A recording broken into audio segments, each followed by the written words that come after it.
What happens when Hollywood royalty forgets that charm and grace are requirements for the interview chair?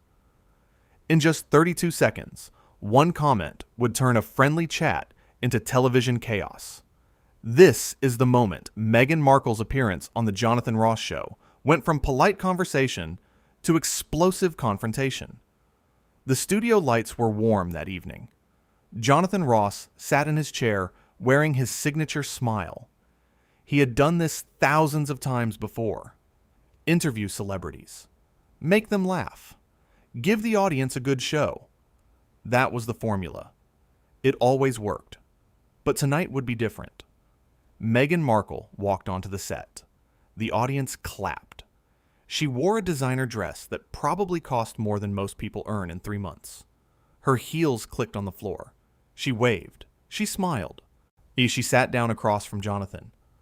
"Welcome to the show," Jonathan said with genuine warmth. "It's wonderful to have you here." "Thank you," she replied. But something was already off in her tone. It was cold, clipped, like she was doing him a favor just by being there. Jonathan pressed on like the professional he was. "So tell us, what have you been up to lately? What projects are you working on?" Meghan leaned back in her chair. She crossed her legs. She looked at Jonathan like he had just asked the most boring question in the world. "Well, Jonathan, I have so many projects going on right now. I don't even know where to begin. I'm writing. I'm producing. I'm creating content that actually matters. Content that makes a difference in people's lives. Not just, entertainment for entertainment's sake." The audience shifted in their seats. Entertainment for entertainment's sake. She was on an entertainment talk show, saying entertainment wasn't important. Jonathan's smile tightened just a bit at the corners, but he kept going. "That sounds wonderful," he said. "I think entertainment can make a difference too, We all need a bit of joy in our lives, a good laugh, something to take our minds off the difficult things." "Sure," Meghan said with a dismissive wave of her hand. "If that's what you want to call it. I suppose some people are satisfied with that level of contribution." You could hear it now. The edge in her voice. The condescension. Jonathan Ross had interviewed everyone. Movie stars, musicians, politicians, royalty. And here he was, being talked down to on his own show. But he tried a different approach. "Let's talk about your background. Your acting career. You were on a very successful show for many years. That must have been exciting." "It was fine," she said. "But I've evolved past that now. I was playing a character, following someone else's script. Now I'm in control of my own narrative. I'm writing my own story. Some of us need to do more than just read lines and look pretty for the camera." Jonathan blinked. Some of us. She was grouping him in with people who just read lines. He hosted a talk show. He was a comedian. He brought joy to millions of people. And she was dismissing it like it meant nothing. The audience was silent now. The energy in the room had changed. This wasn't fun anymore. This wasn't entertaining. This was uncomfortable. "Well," Jonathan said carefully, "I think there's value in all kinds of work. Acting, comedy, entertainment. It connects people. It brings happiness. That's important too." "If you say so," Meghan replied with a tight smile. "But I'm focused on bigger things now. More meaningful work. I'm sure you understand. Or maybe you don't. It's hard to explain to people who haven't reached that level of consciousness." That level of consciousness. She just called Jonathan Ross, a man who had built a decades-long career making people laugh and feel good, unconscious, on his own show, in front of his own audience. Jonathan's smile was gone now. "I'm sorry, but I have to ask. Do you think you're better than the work that other people do? Better than entertainers? Better than the people who work hard to make television shows and films?" Meghan's eyes narrowed. "And I think some people are content to stay small, to keep doing the same thing over and over, to never grow, to never challenge themselves. And that's fine. But I'm not one of those people. I need more. I deserve more." "You deserve more," Jonathan repeated slowly. He looked at her. Really looked at her. You know what? I've had the pleasure of interviewing thousands of guests. Actors, directors, writers, musicians, athletes, members of your former family even. And do you know what the best ones all had in common? Meghan didn't answer. She just stared at him with her arms crossed. Humility, Jonathan said. Grace. Respect for others. Respect for the work that everyone does to make this industry function. From the camera operators to the makeup artists to yes, even the talk show hosts who give people a platform to promote their projects. Are you lecturing me? Meghan asked. Her voice went up a notch. You're actually sitting there lecturing me about humility and respect? I'm simply saying that everyone's work has value, Jonathan replied calmly. The janitor who cleans this studio, the assistant who gets you coffee, the audience members who took time out of their evening to come here and support this show. They all matter. Their contributions matter. And when you come on this show and act like you're above it all, above everyone here, it's disrespectful. Not just to me, to everyone. The audience started clapping. Slowly at first, then louder. They agreed with him. They could see what was happening. They could feel the disrespect that had been oozing from Meghan since she sat down. Meghan stood up. I don't have to sit here and listen to this. You're absolutely right, Jonathan said. You don't. But let me ask you something before you go. When was the last time you did something just because it made someone else happy? Not because it made you look good? Not because it advanced your brand? Just because it brought joy to another human being? Meghan's face went red. How dare you? You have no idea what I've been through, what I've sacrificed, what I've had to deal with. I'm sure you've been through difficult things, Jonathan said gently. Many people have, but that doesn't give you the right to treat others as if they're beneath you. Success and hardship don't excuse poor behavior.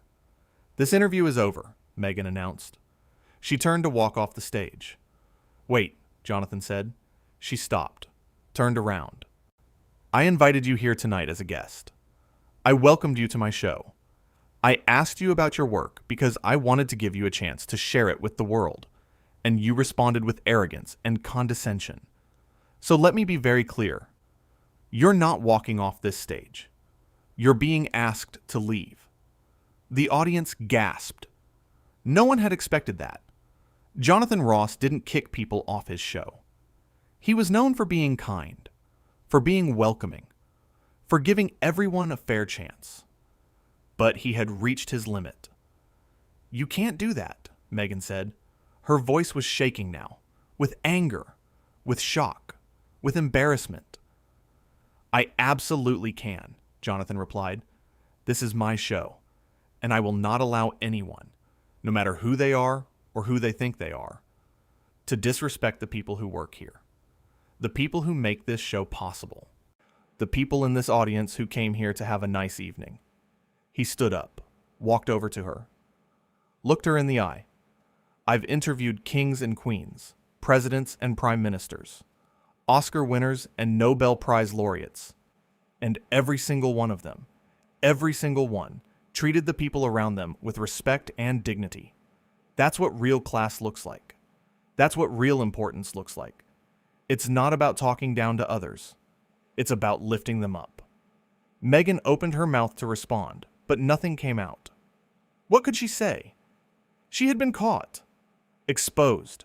Her mask of superiority had slipped, and everyone had seen what was underneath. I think it's time for you to go, Jonathan said quietly. The audience started clapping again. This time it was thunderous. They were supporting Jonathan, backing him up, showing him that he had made the right call. Meghan looked around the studio, at the cameras, at the crew, at the audience. Everyone was watching her. Everyone had witnessed what had just happened, and she knew in that moment that she had made a terrible mistake.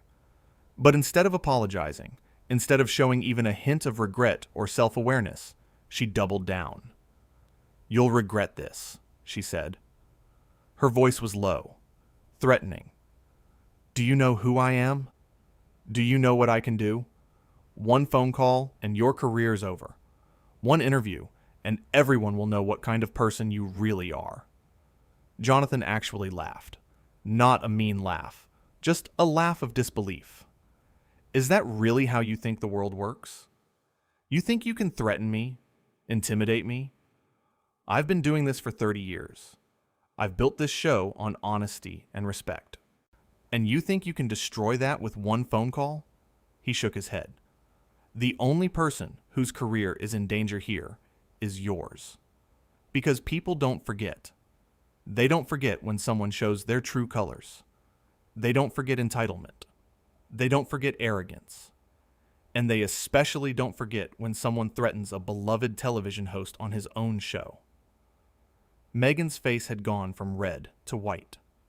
She realized what she had done. She had made it worse. So much worse. She had gone from being rude to being threatening.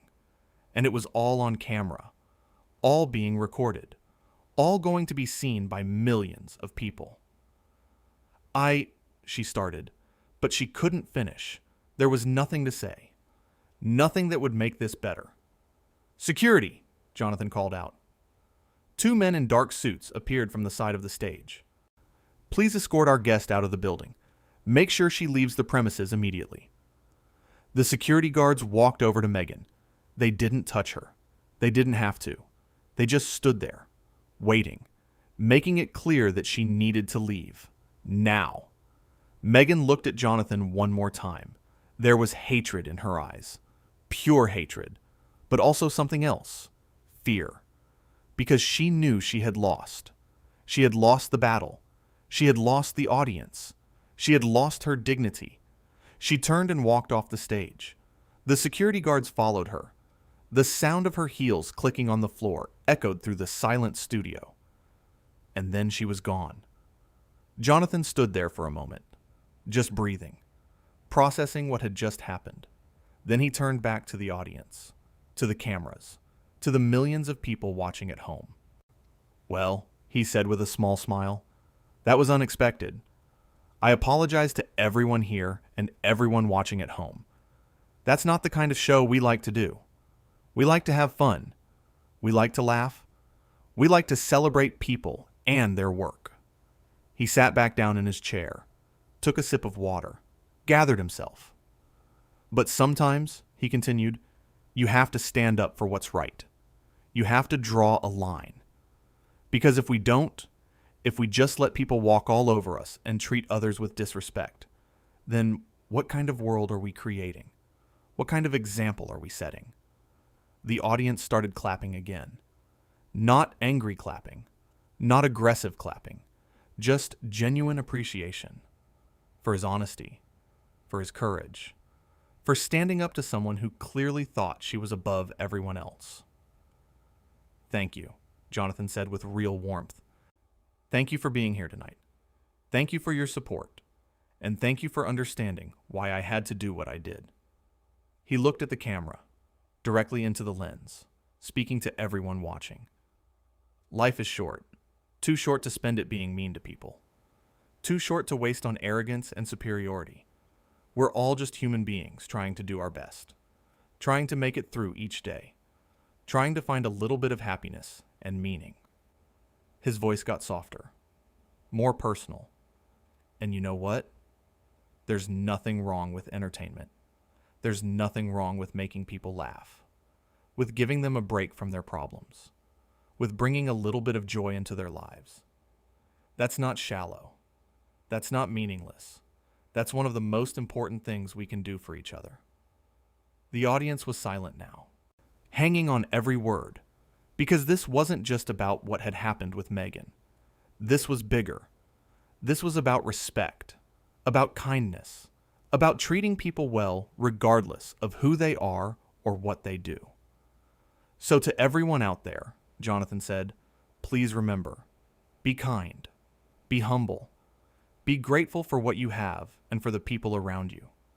Don't let success or fame or anything else make you forget that we're all in this together. We all matter. Every single one of us. He smiled. A real smile this time.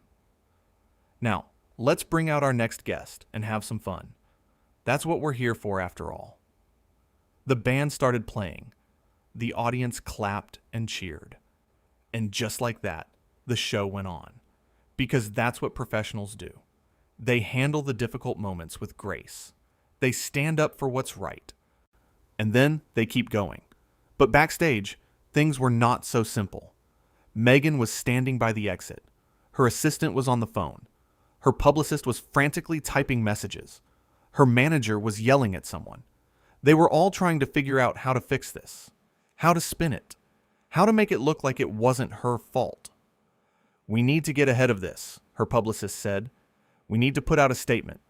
Say that Jonathan was hostile, that he attacked you, that you were defending yourself." But Meghan knew it wouldn't work. She had seen the audience. She had felt their disapproval. She had heard their applause when Jonathan stood up to her. This wasn't something that could be spun or explained away. "Just get me out of here," she said quietly. They led her to a car waiting outside. Cameras flashed. Reporters shouted questions. But she didn't stop. She didn't look at anyone. She just got in the car and left. Inside the studio, Jonathan was back to his usual self, laughing with his next guest, making jokes, giving the audience exactly what they came for: entertainment, joy, a good time. Because that's what he did. That's what he had always done. And despite what Meghan had said, despite her dismissal of entertainment and comedy and making people happy, it was important. It mattered. It made a difference. In the control room, the producer was watching the monitors. The show was going well now. The energy was back. The audience was engaged. But she couldn't stop thinking about what had happened, about how quickly it had escalated, about how someone could come on the show with such disdain for everyone around them. "That was intense," her assistant said. "Yeah," the producer replied. But Jonathan handled it perfectly. He gave her every chance to be civil, every opportunity to show some respect. And when she refused, when she kept pushing, he did what he had to do. "Do you think she'll try to come after us?" the assistant asked.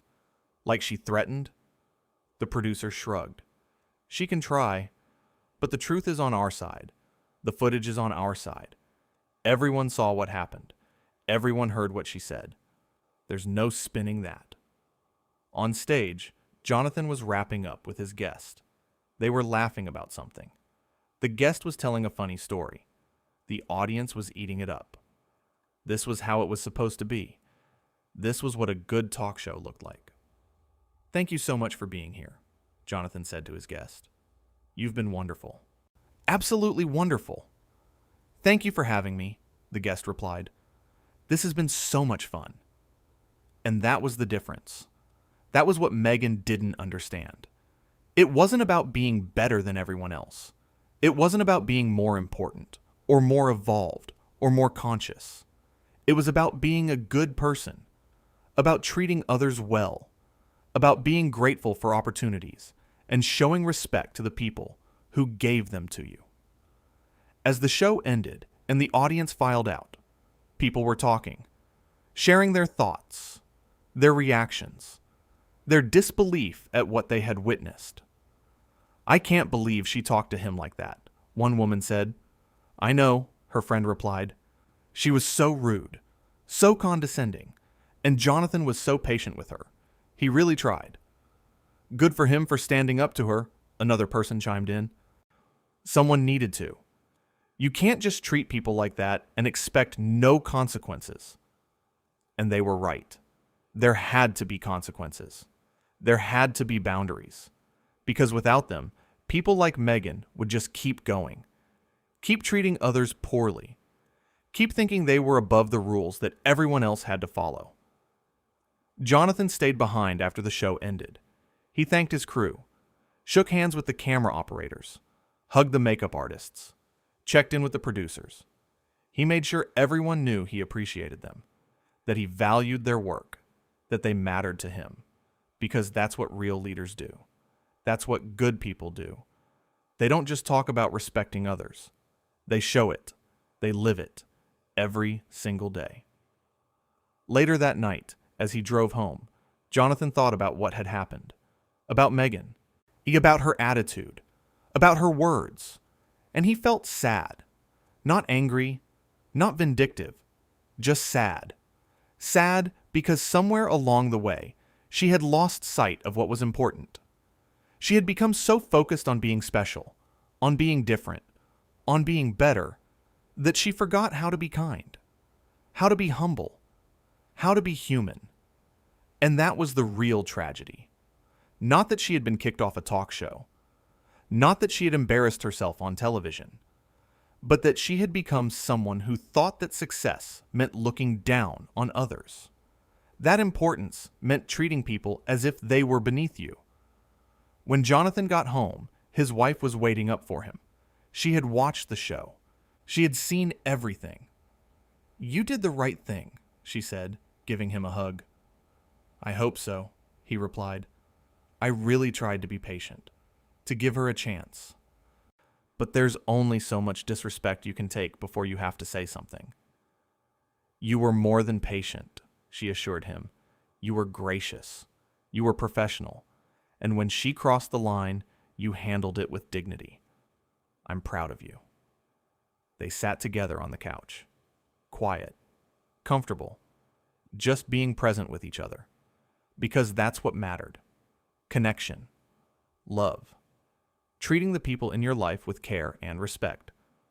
The next morning, the clip was everywhere.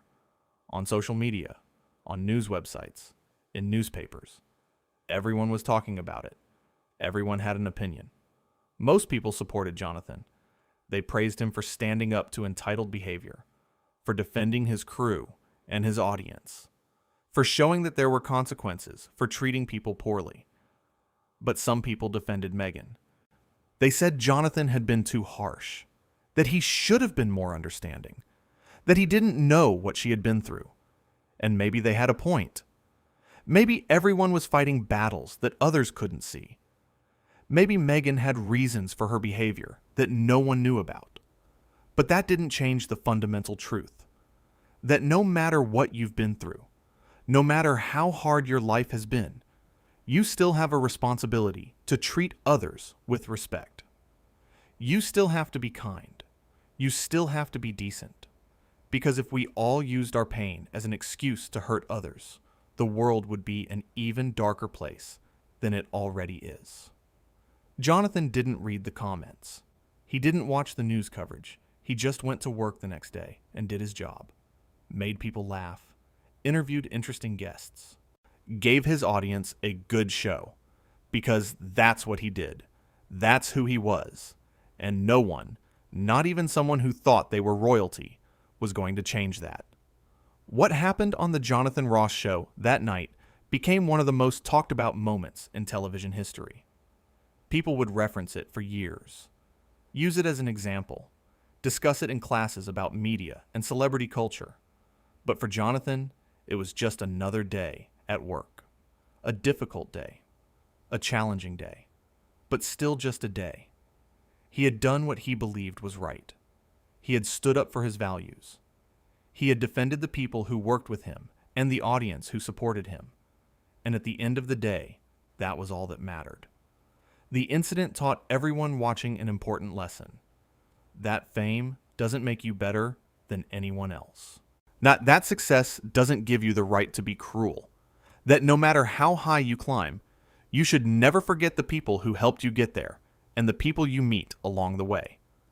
And perhaps most importantly, it showed that sometimes the kindest thing you can do is set a boundary. Say no. Stand up to behavior that crosses the line. Because letting people treat others poorly isn't kindness. It's enabling. It's allowing bad behavior to continue unchecked. So Jonathan Ross kept doing his show, kept making people laugh, kept treating everyone with respect and dignity. And his audience loved him for it.